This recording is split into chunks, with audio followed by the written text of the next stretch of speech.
My name is Ivan Richmond, and I am the author of The Religion of Good, which is a book about the spirituality of ethics for anybody of any religion or none.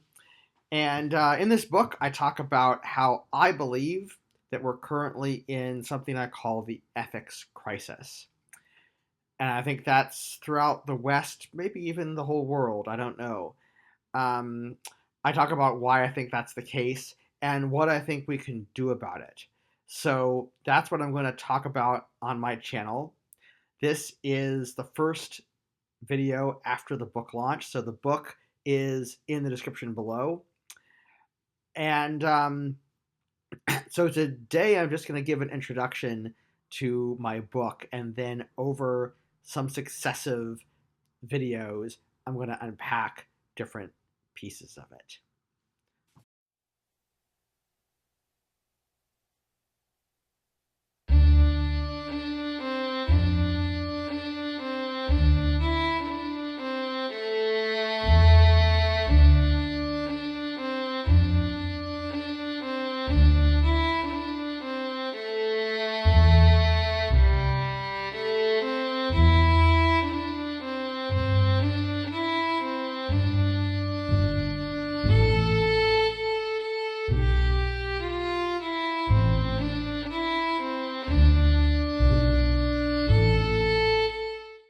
Who am I? I am a Wiccan priest of 20 years. I have a BA in Greco Roman Studies from Reed.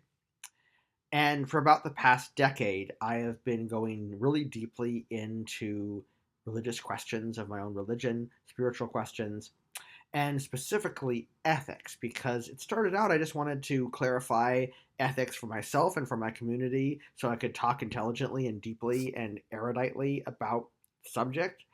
But I hit up against this brick wall, which I call the ethics crisis. Now, I'm going to get to that in a second, but first, I want to tell you just a really short amount about Wicca so that, because it's an unusual religion, it's a minority religion, you may not have heard of it, and I just want to give you a sense or a flavor of what Wicca is all about. I don't push Wicca at all anywhere in my book or anywhere in my videos. That's not what I'm here to do. Okay, I'm here to talk with anybody who's interested in ethics and being a good person about how we can do that and why it seems to be so hard to really understand the subject, at least in the West, and why we're struggling so much now with the ethics crisis and what we can do about that. But first, let's just give you like a sense of my religion just so you know who I am and where I'm coming from. Wicca is extremely diverse, so for anything I say, there's going to be somebody out there who's going to say, well, that's not how I do it. So I'm just going to tell you my Wicca, but I think this is pretty typical. We have a goddess and a god. Our god has horns or antlers. We are a nature religion. We celebrate the changing of the seasons and the cycles of the moon. We have a simple moral system that basically, to my understanding, says just minimize harm to others.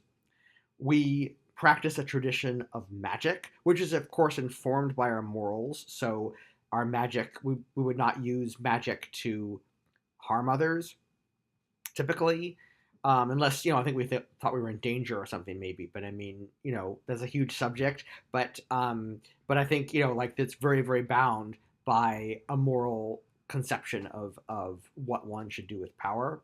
And that's not to say that all of us actually believe literally in supernatural magic. So, like for instance, I don't literally believe in supernatural magic. I think there's mysterious stuff out there. I don't think we know everything about the world. And I think that symbolic rituals do something. I've found that symbolic rituals have at least given me insight or wisdom into the thing I'm doing the ritual about, and help me engage with it and focus on that. So I think there's something there. Um, and Wicca, I think, tends to have a monist theology. Monism is the concept that all deities are one, or then the one deity is many. Um, Both are equally true to a monist. And I think that tends to be true of Wicca. We may say it's something more like all goddesses are one and all gods are one, but essentially that's how I think it typically is, and I certainly am a monist myself.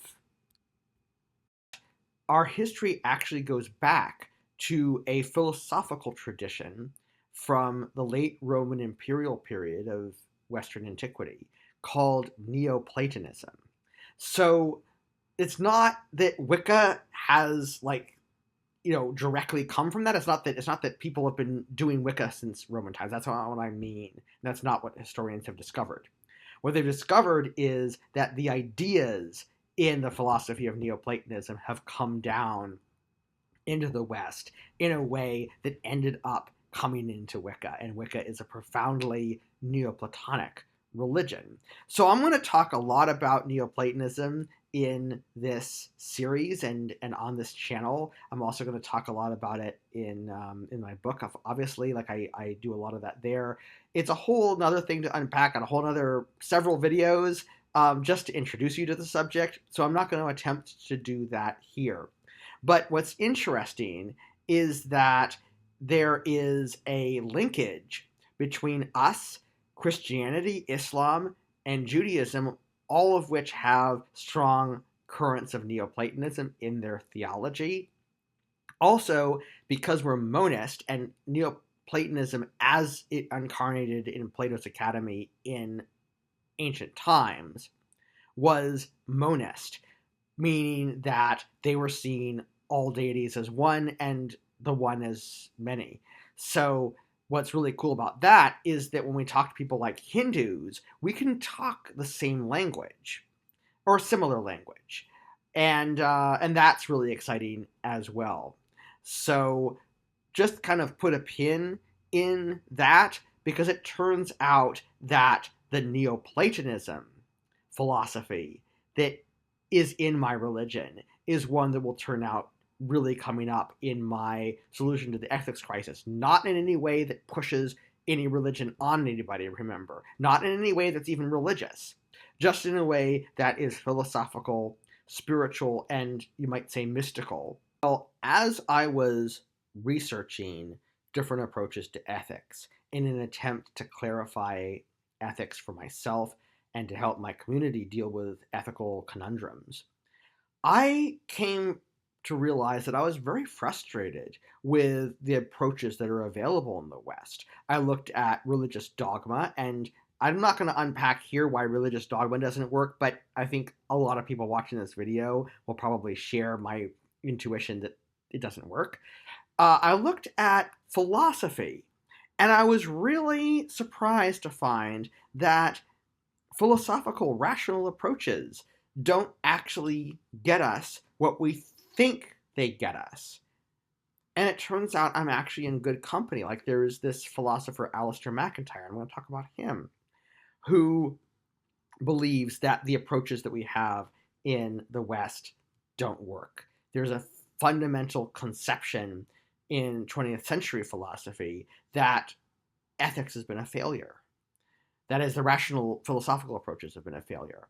And I looked at other approaches besides, and I haven't really found an approach that I think really works. But I've developed my own. Over the next few videos, I'm going to unpack my solution to the ethics crisis. But here's a preview. All right, that's just a taste. I believe, first of all, that the good is an ineffable mystery. And I'm going to talk about what an ineffable mystery means. I believe there's something kind of Platonic form-esque about it. And I'm going to talk about what Platonic forms are, but it's in Platonism and Neoplatonism. I believe that there is a real pattern to real goodness that arises from among the relationships of all sentient beings. Okay? And I'm going to unpack that. And after a lot of despair, a lot of wrangling with this brick wall, I finally believe that I've come up with a way to transcend it. And I've developed a practice, not a philosophy, but a spiritual practice, not a religion in the sense of beliefs, just a practice that does not require any religion or any belief system, that I believe will help fine tune our ethical intuition and model in our minds what it means to be good by getting touch points, by getting a grip or a handle, like I'm touching this cup here, on what goodness is, sort of blind people and elephant style. What I've just said brings us through chapter 3 of my book. The rest of my book is about each of us developing our own mythic symbolism, our own rituals, and our own ecstatic experiences, or what we Wiccans often refer to as trance work, to get to a grip or a handle on the good and the ineffable mystery of the good, via a deep contemplation of all of us as one. Okay? And ideally, getting to something called an at-one-ment experience, an experience of oneness with everything. And I'm going to stop this video there because there's so much there. There's each of these things that I've brought up as a video in and of itself, or several videos. And so this is just a taste or a teaser and an overall summary of what I'm doing in my book. There's a lot more I have to say, but I hope you'll join me. I invite you to come along with me in a journey as interlocutors to explore the ethics crisis and the solution that I will find for the ethics crisis, which is spiritual in nature. Thank you very much for listening.